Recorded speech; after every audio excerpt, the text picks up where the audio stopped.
오늘 우리가 함께 읽은 사도행전 2장은 교회의 탄생을 기록하고 있습니다. 예수님께서 십자가에서 돌아가신 후에 제자들은 모두 흩어졌습니다. 예수님을 따랐던 사람들은 모두 집에 문을 닫고 숨었습니다.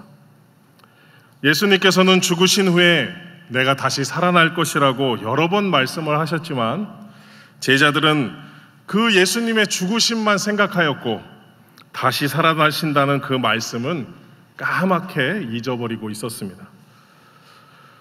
예수님께서는 이러한 제자들을 직접 찾아가셨습니다. 그리고 부활하신 몸을 보이셨습니다. 그리고 부활하신 후 제자들과 함께 50일을 함께 지내셨습니다. 그동안 많은 제자뿐 아니라 많은 사람들에게 부활하신 당신의 모습을 보이셨고 또한 예수께서 하신 말씀의 성취를 직접 확증하셨습니다. 그 후에 예수님께서는 많은 사람들이 보는 가운데 하늘로 승천하셨고 제자들을 비롯한 많은 사람들은 그 모습을 바라만 보고 있었습니다. 예수께서는 이미 구름에 가리어서 사람들의 시야에서 벗어나셨는데 사람들은 계속 하늘을 바라보고 있었습니다. 이때 천사가 나타나 말하기를 사람들아 어찌하여 서서 하늘을 바라보고 있느냐 너희 가운데서 하늘로 올려지신 이 예수는 하늘로 가심을 본 그대로 오시리라 하였느니라 라고 말을 합니다. 이 천사가 한 말의 어미에 이 하였느니라 라는 이 말씀은 이미 그들이 알고 있는 그 말씀을 상기시키는 말로써 이 약속의 말씀은 요한복음에 기록이 되어 있습니다. 너희는 마음에 근심하지 말라. 하나님을 믿으니 또 나를 믿으라. 내 아버지 집에 거할 곳이 많도다. 그렇지 않으면 너희에게 일렀으리라. 내가 너희를 위하여 처소를 예비하러 가노니 가서 너희를 위하여 처소를 예비하면 내가 다시 와서 너희를 내게로 영접하여 나 있는 곳에 너희도 있게 하리라. 이처럼 예수님께서는 제자들과 함께 계실 때에 그의 죽으심과 더불어서 부활하실 것과 승천하실 것 그리고 다시 오실 것을 이미 제자들에게 말씀하셨습니다. 단지 그 제자들이 기억을 하지 못할 뿐이었습니다. 그러나 예수님께서 승천하신 후에 제자들에게 달라진 점이 한 가지 있다면 그들은 이제는 예수님의 말씀을 기억하고 있다는 것이었습니다. 사도행전 1장 4절에서 기록되기를 사도와 함께 모이사 그들에게 분부하여 이르시되 예루살렘을 떠나지 말고 내게서 들은 바 아버지께서 약속하신 것을 기다리라 라는 말씀을 기억하고 그 말씀을 따라서 그들은 예수님께서 승천하신 후에 감람산에서 내려와 곧바로 예루살렘으로 들어가서 그들이 유하고 있던 다락방으로 들어갔습니다. 그곳에는 이미 예수님의 제자들과 또 여자들이라고 하는 사람들과 예수의 어머니 마리아와 예수님의 아우들이 다 그 방에 있었습니다. 그 수는 약 120명이었습니다. 그들은 마음을 같이하여 오로지 기도에 힘썼다라고 기록을 하고 있습니다. 오순절 날이 이름에 라고 시작하는 오늘 본문이 속한 이 사도행전의 2장에는 성령님의 강림이 기록이 되어 있습니다. 우리가 다 알고 있듯이 성령님의 강림은 곧 교회의 탄생 그리고 복음 전파의 시작이었습니다. 그러나 우리가 중요하게 기억해야 할 것은 이 너무나도 중요한 이 성령의 강림은 제자들이 예수님의 말씀을 기억하는 것에서 시작되었다는 것입니다. 그들은 예수님께서 이미 말씀하여 주셨는데도 불구하고 번번이 그 말씀을 기억하지 못하였습니다. 하지만 전에도 말씀드렸지만 이번이 전과 다른 점은 그들은 예루살렘을 떠나지 말고 약속하신 것을 기다리라 라는 이 말씀을 기억하고 모두 모여 기도하기에 힘썼다는 것입니다. 말씀만 기억한 것이 아니었습니다. 그들의 마음은 하나로 모여 있었습니다. 예수님께서 십자가에서 죽으시기 위하여 예루살렘에 올라가시는 그 길에서도 그들의 마음은 하나가 되지 못하였습니다. 서로 누가 큰 자리, 누가 높은 자리를 차지하기 위해 그들은 예수님 앞에서 다투었습니다. 이처럼 그들의 마음은 늘 서로와도 달랐고 물론 예수님과도 같지 않았습니다. 그렇지만 이번에는 달랐습니다. 예수님께서 승천하실 때 하셨던 말씀을 기억하고 있었습니다. 그리고 그들의 마음을 같이하여 함께 기도하였습니다. 호련히 하늘로부터 급하고 강한 바람 같은 소리가 있어 그들이 앉은 온 집에 가득하였다라고 기록하고 있습니다.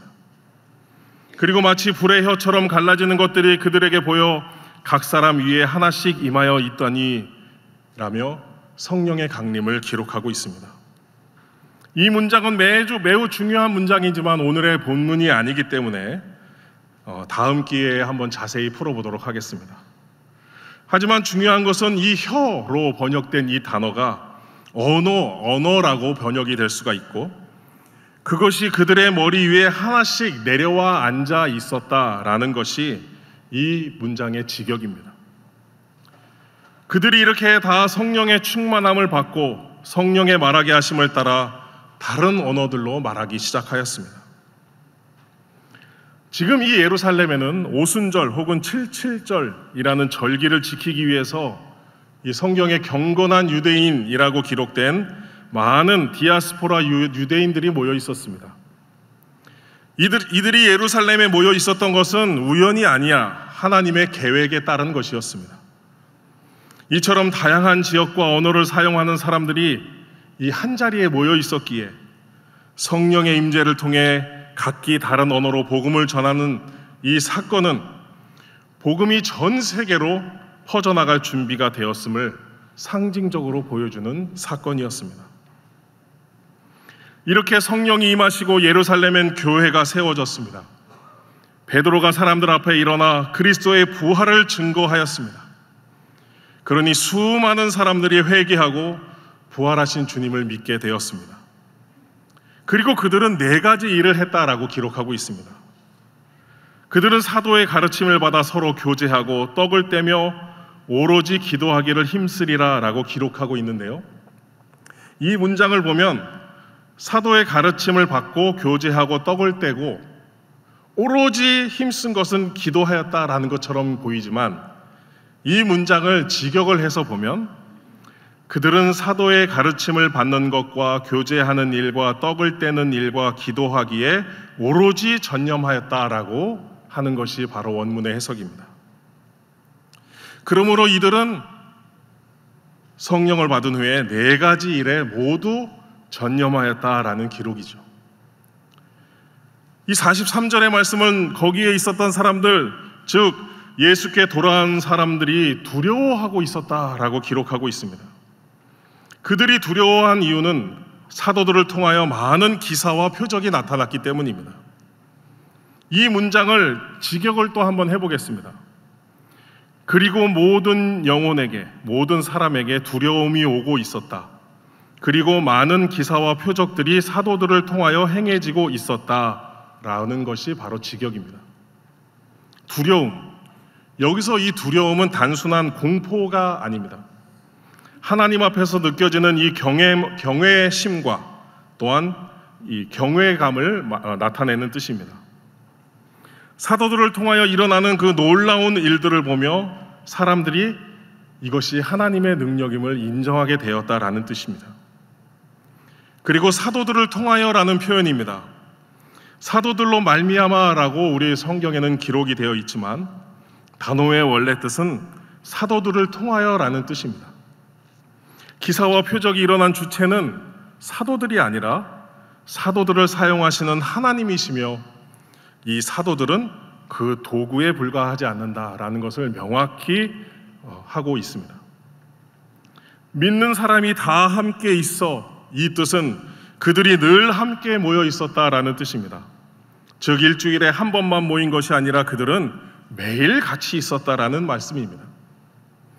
물건을 서로 통용하고 라는 표현이 있습니다.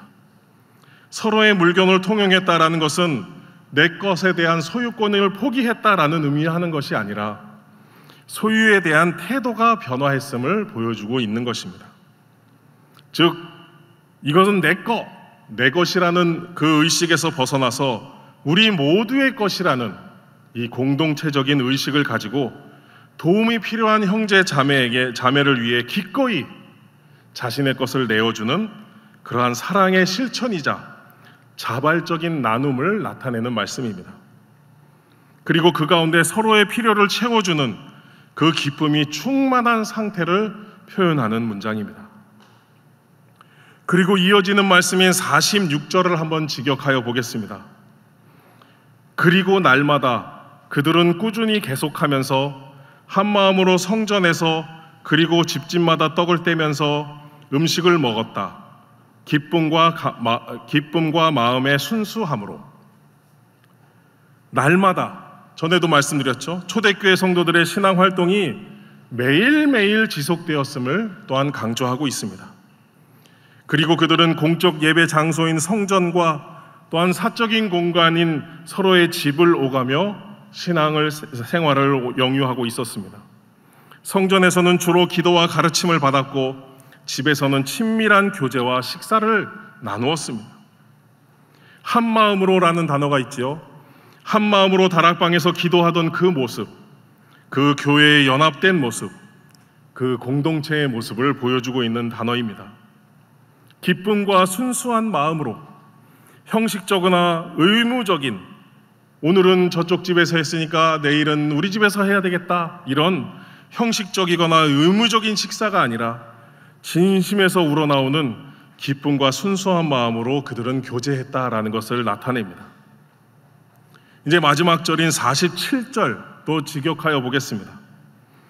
하나님을 찬미하며 온 백성에게 친송을 받으니 주께서 구원받는 사람을 날마다 더하게 하시니라.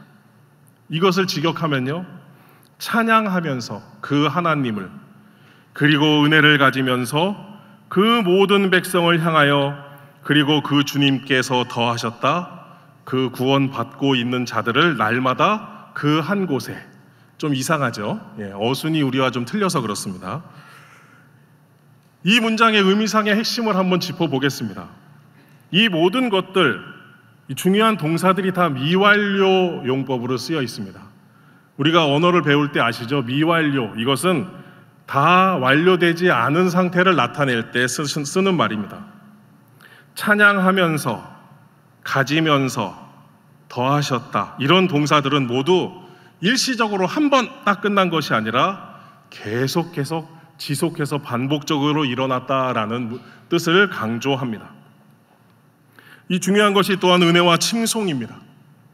초대교회 공동체는 하나님을 향한 찬양을 통해 사람들로부터 호의적인 칭송을 받았습니다.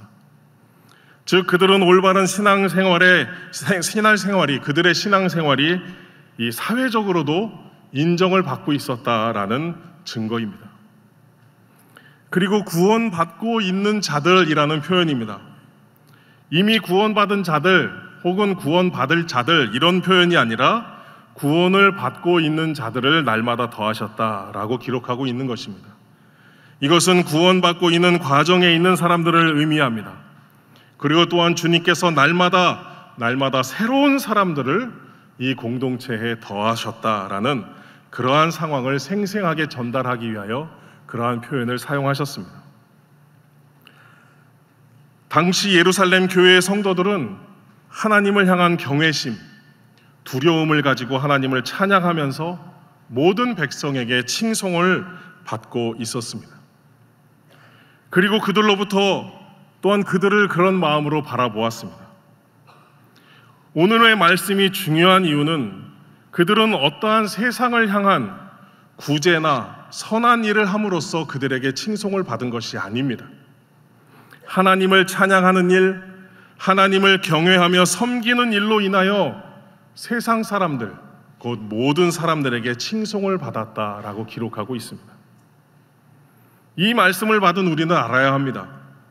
우리에게 하나님을 향한 경외심이 얼마나 있는지, 또한 하나님을 찬양하는 일, 또한 하나님을 섬기는 일에 있어서 우리가 세상 사람들에게 얼마나 칭송을 받고 있는지, 결과적으로 주께서 우리 교회 혹은 한국 교회에 얼마나 구원받고 있는 사람들을 더하고 계시는지 우리는 반드시 살펴보아야 할 것입니다. 한국의 교회는 지금 죄송하지만 칭송이 아니라 비난을 받고 있습니다.